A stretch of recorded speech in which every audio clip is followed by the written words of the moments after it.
For years, the Jeffrey Epstein case has raised a question that refuses to disappear. How did one man, accused and later convicted of serious sex crimes, manage to surround himself with so many of the world's most powerful people? That question resurfaced forcefully after the US government released millions of pages of previously unreleased documents connected to Epstein's activities. This massive disclosure, now widely referred to as the Epstein files, includes emails, photographs, travel discussions, financial records, and internal notes that collectively provide a clearer picture of Epstein's social and professional network. While the documents do not establish criminal wrongdoing for most of the people mentioned, they do reveal the extent of Epstein's access to political leaders, billionaires, royalty, academics, and cultural influencers, even after his first conviction. It is important to clarify from the outset that appearing in these files does not mean someone committed a crime or participated in Epstein's abuse. Many individuals named have denied wrongdoing, and in several cases, the documents simply show contact or proximity rather than behavior. What makes the files significant is not proof of guilt, but the pattern they reveal. Epstein was consistently welcomed into elite circles, often treated as a respected insider, and frequently trusted long after serious allegations against him were publicly known. Among the most high-profile names appearing in the documents is Elon Musk. The files contain email exchanges from 2012 in which Epstein appeared to be discussing travel and social plans with Musk. In one message, Musk asked which night on Epstein's island would be the wildest party, while in another, he expressed interest in partying in St. Bart's rather than seeking a quiet island retreat. Musk has stated that he never visited Epstein's private island and has denied any involvement in criminal activity. After the release, Musk acknowledged that the emails could be used to damage his reputation, but said his concern remained focused on prosecuting those who actually committed crimes. Bill Gates is also mentioned in the newly released material, though the nature of the references remains ambiguous. Two emails dated July 2013 appear to have been drafted by Epstein and addressed to Gates, but it is unclear whether they were ever sent. One draft includes an explicit and offensive claim involving Gates and young women, a claim that Gates' spokesperson has categorically denied, describing Epstein as a proven liar who routinely fabricated stories.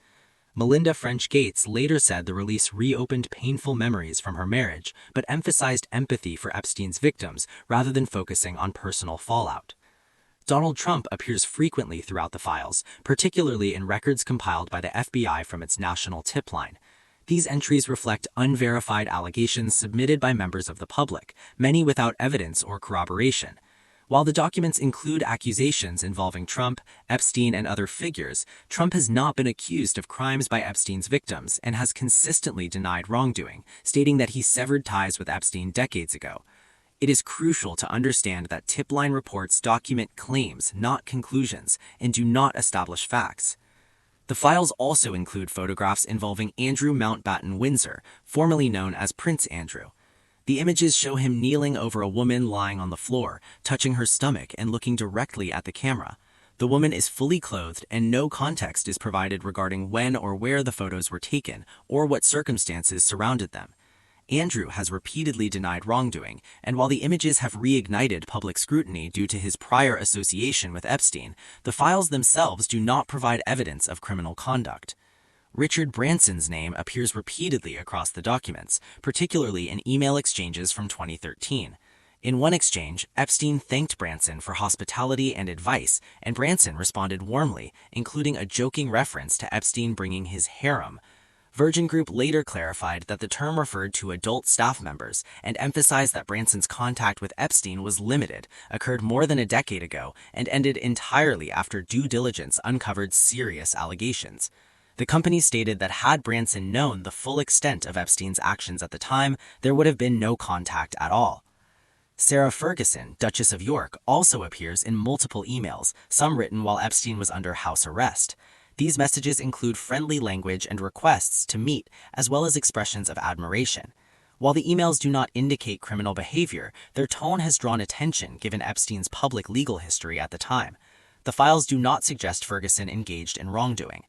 One of the more consequential revelations involves Lord Peter Mandelson, a prominent British political figure. Bank statements included in the files show that Epstein made payments totaling $75,000 to accounts connected to Mandelson and his partner. Emails also suggest Epstein assisted with housing arrangements in New York and provided financial help. Following the release, Mandelson announced he would step down from the House of Lords, expressing regret for having known Epstein and for continuing the association after his conviction. He denies any criminal involvement, though British authorities have opened an investigation into related allegations. Steve Bannon, a former senior advisor to Donald Trump, appears in thousands of messages exchanged with Epstein after Epstein's conviction. The text suggests discussions about reshaping Epstein's public image and pushing back against negative narratives, as Bannon was reportedly working on a film project involving Epstein prior to his death. While the content of the messages has raised concern, Bannon has not been accused of wrongdoing and has not publicly responded. The files also include messages involving Miroslav Lajčák, then Slovakia's foreign minister, that contain suggestive language about women. Shortly after the release, Lajčák resigned from his position as National Security Advisor. He has not been accused of criminal activity, but the messages contributed to political fallout. Howard Lutnick, now the U.S. Commerce Secretary, appears in emails suggesting plans for a family visit to Epstein's island. His department stated that his interactions with Epstein were limited, involved his wife, and included no inappropriate behavior. Larry Summers, former U.S. Treasury Secretary and Harvard president, is referenced in emails showing continued contact with Epstein after his conviction. Summers has since acknowledged this as a serious mistake and resigned from several advisory roles following earlier document releases. Steve Tisch, co-owner of the New York Giants, appears in emails asking Epstein about a woman he met at Epstein's home and discussing introductions. Tisch has stated that his association with Epstein was brief, that he declined invitations, and that he never visited Epstein's island. Brett Ratner, a prominent film director, appears in photographs sitting with Epstein and two women whose identities are obscured. The files do not indicate criminal behavior, though the images have reignited new attention. Peter Attia, a physician and media contributor, exchanged hundreds of emails with Epstein containing crude jokes and explicit commentary. Attia has stated publicly that he was never involved in criminal activity, never visited Epstein's island, and never participated in sex parties. Casey Wasserman, chairman of the Los Angeles 2028 Olympic Games, exchanged flirtatious emails with Ghislaine Maxwell in the early 2000s. He has since expressed regret, stating that the correspondence occurred long before Maxwell's crimes were known.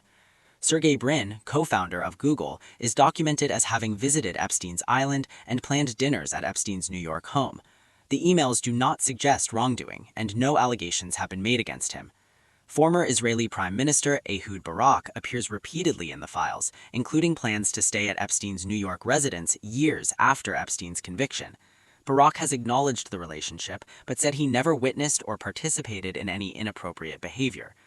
Noam Chomsky, the renowned linguist, appears in emails advising Epstein on how to respond to media coverage of sex trafficking allegations. His presence in the files does not imply criminal conduct. Brad Karp, chairman of the law firm Paul Weiss, resigned after emails surfaced suggesting involvement in discussions related to Epstein's legal strategy. While no criminal wrongdoing has been proven, the revelations prompted his departure. Finally, former U.S. President Bill Clinton appears in photographs and travel records dating back decades.